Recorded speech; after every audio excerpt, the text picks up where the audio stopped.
me impulsó a unirme al Saúji, pues principalmente por no desvincularme de lo que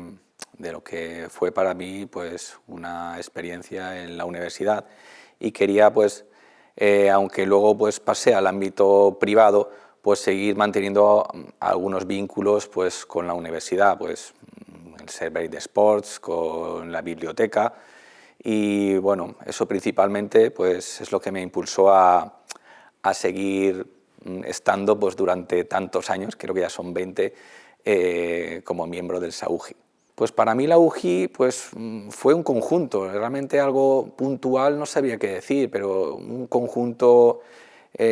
pues, cultural, social, deportivo, educativo, pues básicamente como una mochila completa de experiencias. Fue lo que me aportó pues, la licenciatura en ADE, que fue una licenciatura que también tenía un espectro